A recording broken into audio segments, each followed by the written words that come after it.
안녕하세요. 결혼 1년 된 새댁입니다. 남들은 신혼이 너무 좋을 때다 하는데 저희는 한 달에 두세 번씩 싸우네요.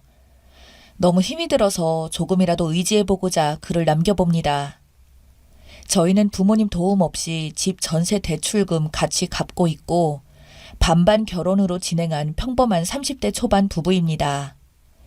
연애는 3년 정도 하고 결혼을 하였는데 결혼 후 저는 월 250만 원, 남편 월 350만 원 정도 맞벌이 부부였어요. 아직 아이는 없고요.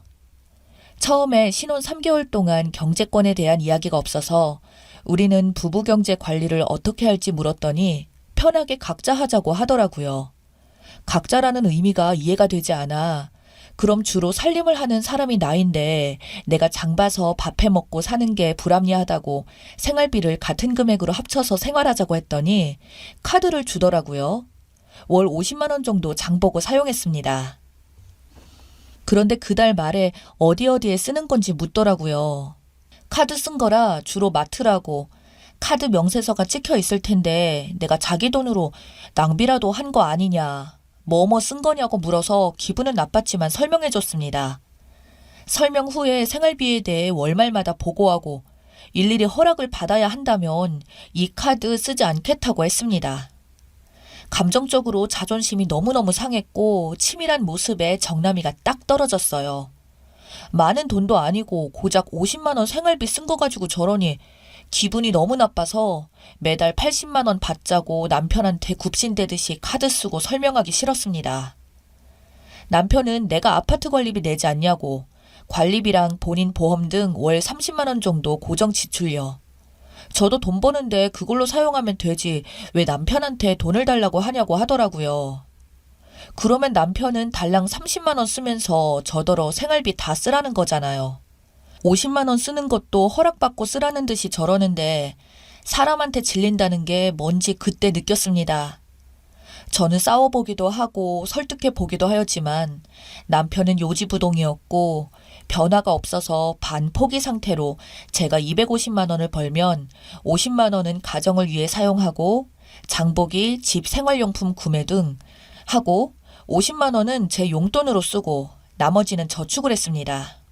그리고 남편은 한 달에 3번 정도 외식할 때 계산하고 아주 가끔 한 달에 한 번 정도 마트에서 장을 보면 10만 원 가량 계산하였습니다.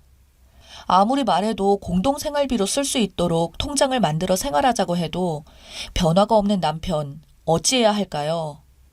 저는 양심에 손을 얹고 허튼 곳에 돈을 쓴 적이 없습니다. 평소에도 검소하게 생활하고 있고요. 아직 혼인신고 전이라 제 행복을 찾아 대화 후 해결점이 없으면 끝내는 게 맞을지 정말 깊은 고민 중입니다. 먼저 결혼 생활 해보신 분들은 생활비를 어떻게 쓰시는지요? 제 남편처럼 저렇게 말도 안 되는 좀생이 짓 하는 분도 있는가요? 생활비 한 푼도 안 내겠다고 하는 남편 어떻게 해야 할까요? 현명한 선배님들의 댓글 부탁드립니다. 추가합니다. 좋은 방법을 알려주셔서 이런 상태로는 도저히 같이 살 수가 없겠다. 이혼까지 할 각오로 버릇을 고쳐보겠다고 실행에 옮겼습니다. 만약에 이런 방법도 안 된다면 이혼하자 결심했고요. 첫 번째는 생활비도 안 주는데 아이 낳지 않겠다고 남편한테 선언을 했습니다. 생활비가 없어서 아이를 어떻게 키우냐고 무한반복을 했습니다. 밥 먹을 때 쌀 떨어졌다, 생활비 없다, 땅 파면 밥이랑 반찬이 뚝뚝 떨어지냐, 밥 해먹는 것보다 사먹는 게 더 싸다 등등요. 두 번째는요, 생활용품을 내 것만 사서 쓰기 시작했습니다. 사소한 거 하나까지도요.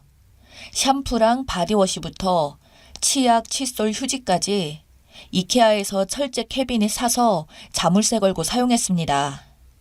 화장실에 당장 휴지가 떨어져서 휴지를 달라길래 확 안 주고 싶었지만 안 해줄 순 없어서 현금 달라고 했죠.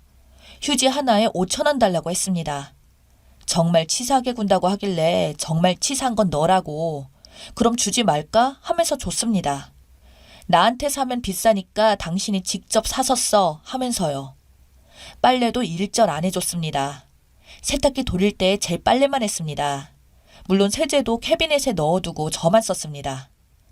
혼자 빨래방 가더군요. 집 빨랫감 가지고요. 세 번째는 외식 칼같이 더치해서 꼬박꼬박 메뉴 시킨 것대로 각자 냈습니다. 집에서 딱 1인분만 밥해서 저만 먹고 싹 치웠고요. 당장 제가 장을 안 보니 집에 먹을 것도 없고 생필품이 바닥이 났죠.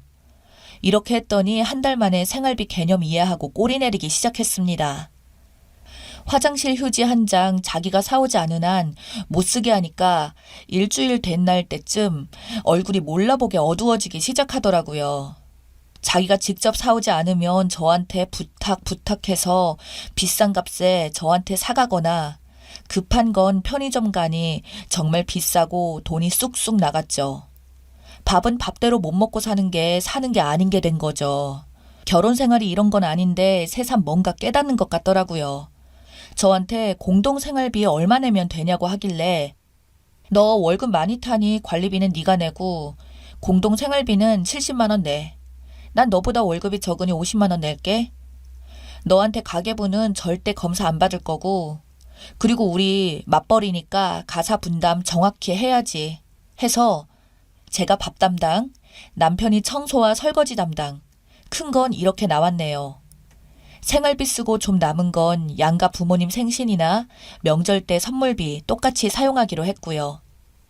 대출을 같이 갚으니 내가 갚는 만큼 지분을 설정해달라고 했습니다. 남편 명의 단독으로 되어 있었거든요. 갱신 계약 썼을 때 그렇게 하기로 했고요. 이번을 계기로 제가 부당하다고 느낀 거 많이 개선했습니다. 하지만 남편은 이렇게 바뀌었는데도 기쁘거나 하지는 않아요. 이건 제가 말할 게 아니라 당연한 거였는데 지난 1년 동안 뭘 한 건가 싶어요. 그동안 생활비 때문에 너무너무 지치고 시달려서인 것 같습니다. 사실 계속 고쳐서 같이 살아야 할지 혼인신고 안 한 상태이니 여기서 이혼으로 갈라서야 할지 잘 모르겠습니다. 여하튼 당장 생활비 건은 이렇게 제가 원하는 대로 해결은 되었습니다. 기가 막힌 조언을 해주신 분들 정말 감사합니다. 댓글입니다. 돈 관리를 각자 하자고 하는 남편을 상대하려고 하면 시댁을 끌어들여야 합니다. 남편 붙들고 결혼도 반반 돈 관리로 각자 하자고 했으니 각자 집안도 각자 관리하자고 하세요. 아울러 바로 시부모한테 전화를 하세요. 결혼할 때도 반반 했고 결혼한 지 1년이 넘도록 남편이 돈 관리로 각자 하자고 하면서 생활비 안 준다. 아울러 각자 집안도 각자 챙기기로 하였으니 앞으로 며느리는 없다고 여기시고 각종 경조사 명절 때는 앞으로 각자 집안으로 가겠으니 올 설 명절부터 찾아뵙지 못하겠다고 통보를 하세요. 남편이 저 모양이면 님이 결단을 내려야 합니다. 이대로 평생을 저 모양으로 살 것인지 아니면 헤어짐을 각오하고 결단을 내리던가요. 그 전에 친정부모님께도 상담을 하시고 결단 내리세요. 맞벌이에 공동생활비도 안 내겠다고 하면 지금은 그렇다 치고 애 낳고 전업이라도 하게 되면 볼만 하겠네요. 지인 남편 중에도 생활비 따로 안 주고 카드 주면서 자기한테 결제 문자 날라오면 바로 톡해서 무슨 항목 샀는지 물어보는 새끼 있는데 돈 버는 유세 어마어마합니다. 경험자가 진심으로 말하는 건데 그냥 헤어지세요. 10년을 살아도 저 버릇 못 고쳐요. 생활비 안 주는 남편, 아들의 전형적인 특징이에요. 아기 낳지 마요, 제발요. 저런 인간하고 살면 돈 때문에 비참해져요. 님이 애 낳아서 휴직해야 하는 상황 생겨봐요. 진짜 무릎 꿇고 생활비 받아야 될 듯요. 아마 생활비도 안 주면서 별 지랄을 다 떨 듯. 앞으로 먹을 것도 딱 님 먹을 것만. 청소 빨래도 딱 님이 있는 공간만 하세요. 밥도 님 먹을 것만 하고 샴푸나 생필품은 당분간 일주일 쓸 정도만 구매해 넣어놓고 님 혼자 사용하고요. 명절이나 각종 집안일은 각자 챙기고 분리를 확실하게 해주세요. 관리비 내는 걸로 그냥 던져버리고 청소 빨래 등 완벽하게 본인 것만 하면서 현재 남편이 얼마나 이기적인지 느끼게 해주세요. 왜 살림을 당신이 해줘요? 왜요?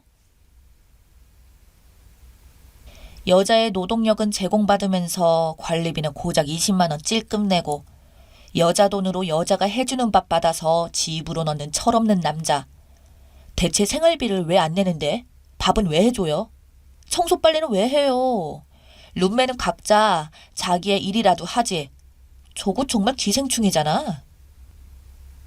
현재 남편이 쓰니한테 얹혀 사는 형태인데 심각하게 생각해봐요. 저 남자 뼈 빠지게 일해서 평생 먹여 살리고 싶은가? 쓰니 남편 같은 남자 얘기 가끔 들어봤는데 십수년 부부로 살아도 생활비 절대 안 주고 개선의 여지가 없어요. 결혼하신 거예요? 룸메이트를 구하신 거예요? 저는 결혼 4년 차인데 남편 월급이 제 통장에 그대로 들어와요. 낼 거 다 내고 제가 아무리 소비를 심하게 해도 경제권 빼앗아간 적 없어요. 소비를 줄일 수 있도록 고쳐보라고 직접 느끼지 못하면 절대 못 고칠 거라고. 지금도 모든 경제권 제 손에 있어요. 통장 하나 만들어서 각각 한 달에 50만 원씩 공동 생활비를 사용하자고 해보세요. 글쓴이가 나중에 애기 낳고 경제활동 못하고 육아하면요. 자기가 벌어온 돈으로 먹고 놀고 자는 식충이라고 무시하고 하겠네요. 이런 대접 받으라고 부모님이 여태 님 키우고 시집 보낸 거 아니잖아요. 도저히 합의점이 없다면 그냥 각자 부모님 집에서 살면서 주말 부부 하자고. 이게 무슨 부부 사이냐고 해야 할 듯이요. 돈 각자 할 거면 시댁 제사 명절도 각자 집에서 하는 게 맞는 거고, 시댁과 친정에도 알리고 일절 각자 집에 신경 끄고 살며 며느리 노릇 하는 것도 바라지 않고 딱 부부 둘이 각자 돈 쓰고 사는 걸로 합의하세요. 아니면 여자는 명절 노동, 며느리 노릇 양가 챙기고 진짜 억울해지죠. 아기 태어나면 반반 계산 어찌하려고 그러는지. 돈 진짜 많이 들고 아기 간식 사내라고 하면 그것도 반반 낼 건지요. 객관적으로 애 없을 때 이혼을 하던지 세게 나가서 정신 상태를 고쳐버리든지 하세요. 식사나 빨래 등 모든 집안일에서 손 빼세요. 물어보면 각자 하자고 하면 됩니다. 관리비 본인이 냈다고 하면 그동안 내가 식료품 내고 무료로 밥 해줬으니 억울해 말라고. 반년 지나면 관리비 반 내주겠다고 하세요. 싸울 필요도 없고 차분하게 하우스메이트 대하듯이 하면 됩니다. 저도 결혼하고 전업으로 아기 키우기로 하고 돌되어서 다시 이야기를 했어요. 근데 생활비 안 주고 신용카드 한 장 주고는 돈 줬다고 합니다. 아기 물건 10,000원짜리를 사도 뭐 샀다고 캡처해서 보내야 해요. 기분 나쁘다고 그랬더니 돈돈거리면서 지금 얼마나 내가 힘든지 신경이냐 쓰냐고 되려 저에게 발광을 하네요. 나 만나고 빚만 늘었대요. 제가 과소비를 한답니다. 선크림도 안 산 지 1년 넘었고요. 화장품을 사고 어디 나가지도 않아요. 옷도 원래 입던 거 입고 출산하면서 여름에 수유복 샀던 게 다입니다. 근데도 제가 돈을 막 써서 본인 인생 망쳤다고 스트레스 어마어마하게 줍니다. 결국 9개월 아기 데리고 이혼 소송합니다.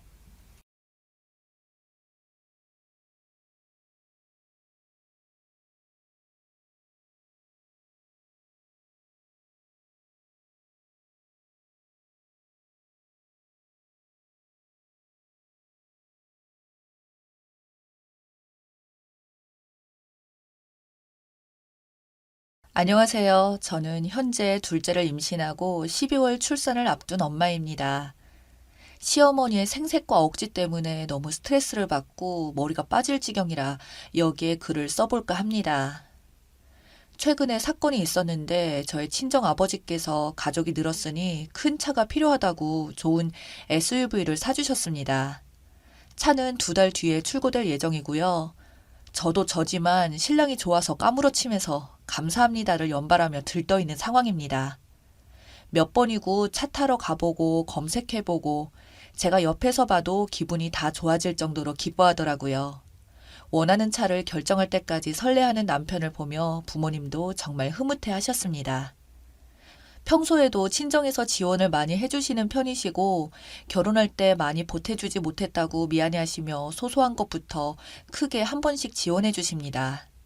사실 결혼식 때도 시댁보다는 많이 해주셨는데 늘 부족하다 이야기하시는 친정 부모님께 감사하면서 우리 가족이 더 단단해지기까지 뒤에서 밀어주시는 기분이 듭니다. 첫 아이 출산했을 때 산후조리원 비용 지원해 주시고 100일이며 돌이며 100만 원, 200만 원씩 용돈도 주셨고요. 신랑도 저도 감사하게 생각하고 있습니다. 그에 반해 시댁에서는 다른 건 없었고 가끔 아이 내복 돌반지 받았습니다. 하지만 이런 부분 비교하면 끝도 없다고 생각하고요. 형편에 맞게 주시는 거로 생각하고 넘겼어요. 저희도 충분히 버니까 돈적인 부분에 대해 섭섭하게 생각하지 않습니다. 여기서 잠깐 저의 시어머니의 생색 스타일을 좀 이야기해 보려고 해요. 시어머니는 쓰던 물건을 좀 잘 주시는 편이에요. 결혼 초에 명품을 좋아하시는 시어머님은 명품을 사놓고 안 쓰시다가 너 가지라고 하고 주시는 경우가 많았습니다. 온갖 생색을 내고 이런 시댁 없다면서 매일 표현하셨어요. 그리고 시어머니 자신은 유행하는 새 상품을 구해달라고 요청하시고 그런 것들 구매하셔서 사용하십니다.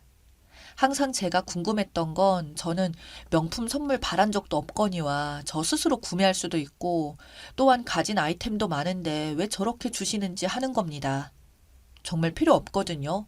빈티지를 좋아하는 스타일도 아닙니다. 그냥 주시면서 생색을 내시길래 전 필요 없다.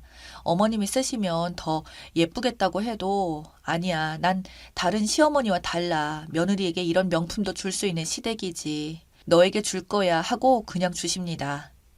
못 모르는 남편도 처음에는 엄마가 이거 주시는 건 다 너 생각해서 예뻐서라고 받아오고 그랬죠.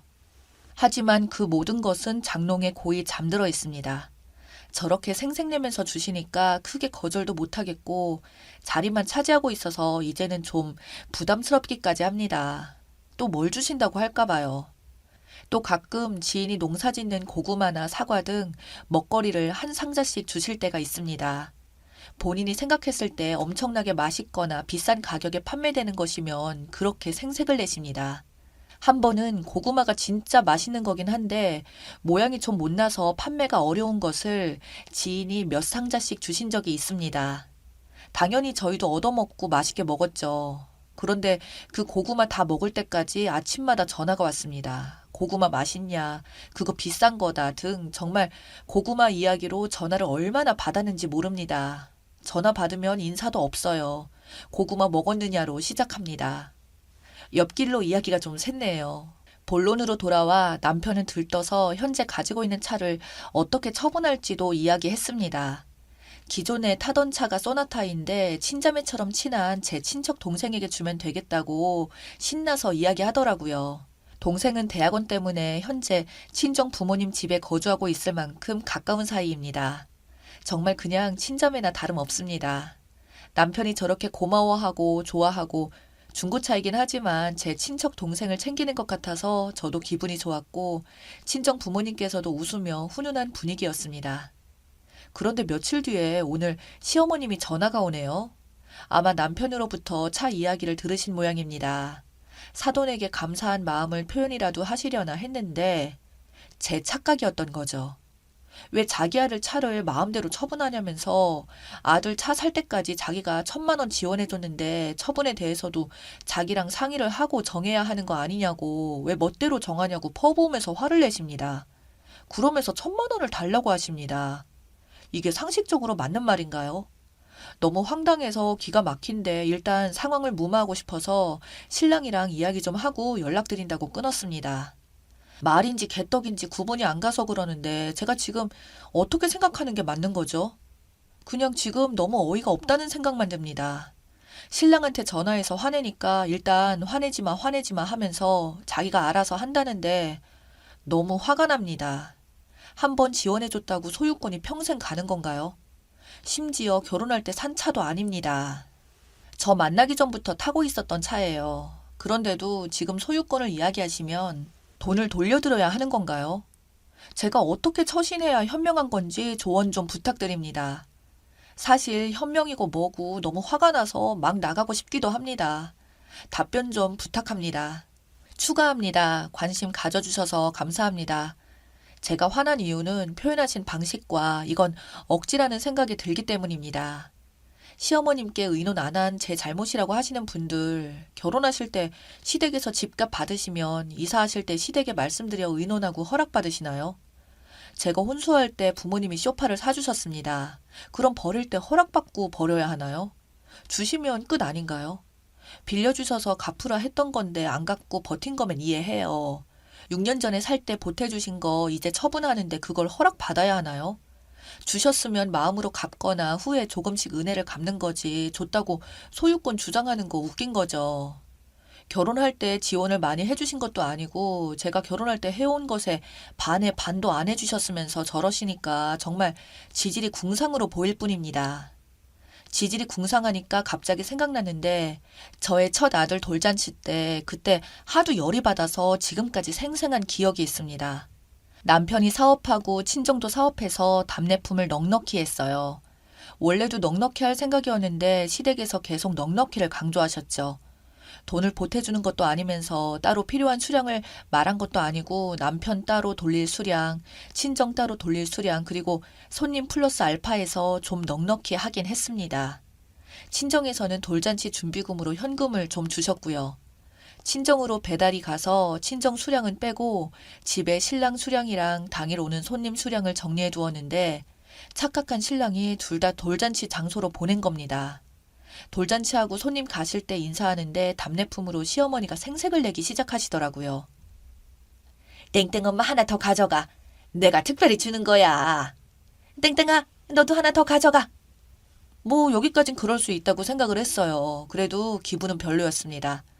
손님들 대부분 가고 밥 좀 먹으려는데 아이 잠든 방 가서 아이를 들여다보고 눈병 걸린 조카, 걸음마 하는 애들 들락거려서 아이가 결국 깨버렸습니다.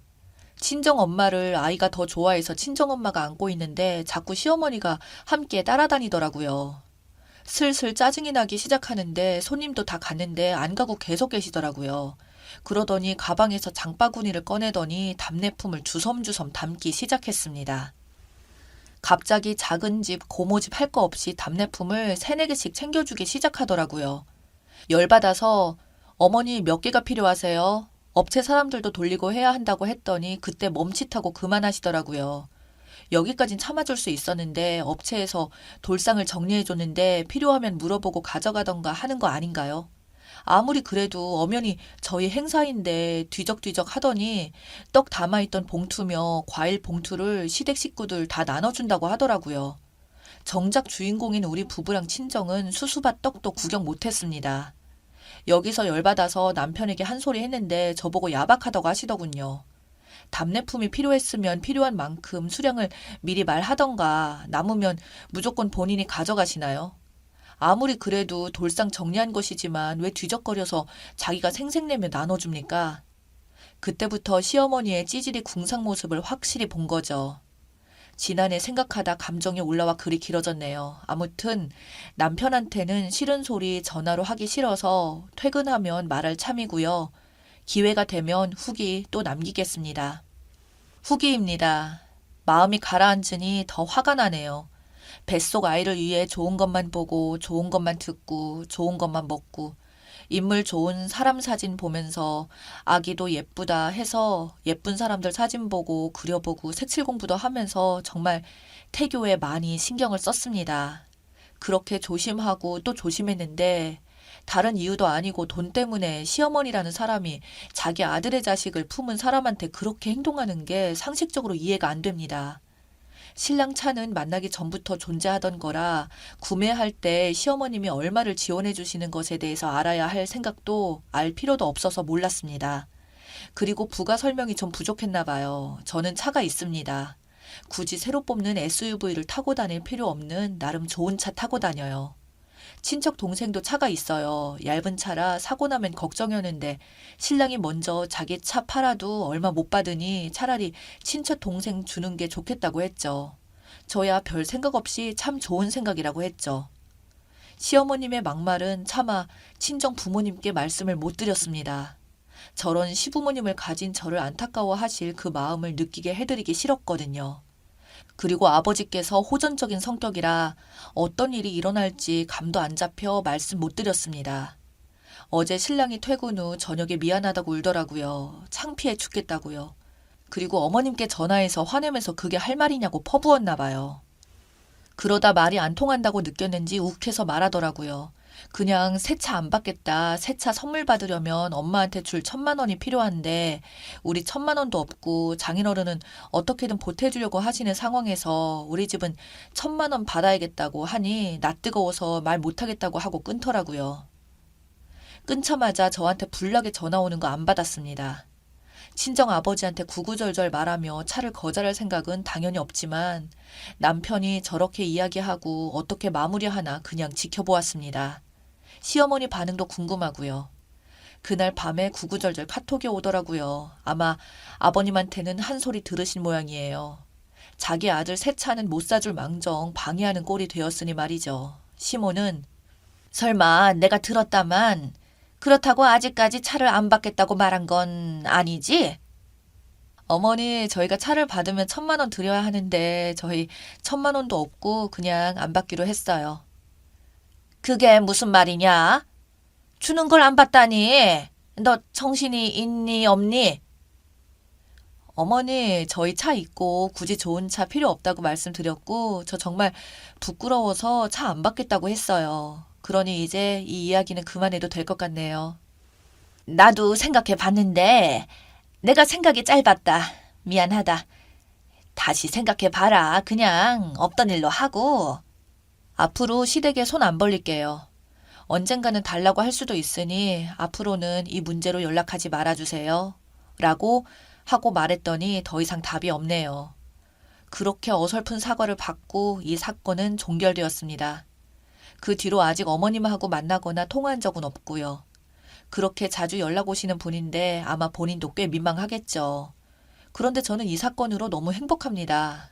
왜냐면 연락이 안 와서요. 저는 지금 차랑 아이 둘 다 기다리는 중이에요. 안 받겠다고 했는데 기어코 주신다고 하셔서 어차피 시모는 연락도 없으니 신경 안 쓰고 받으려고 합니다. 임신하고 힘든데 이런 일까지 생겨서 아기한테 미안하네요. 제 이야기 끝까지 들어주신 여러분 모두 감사드립니다.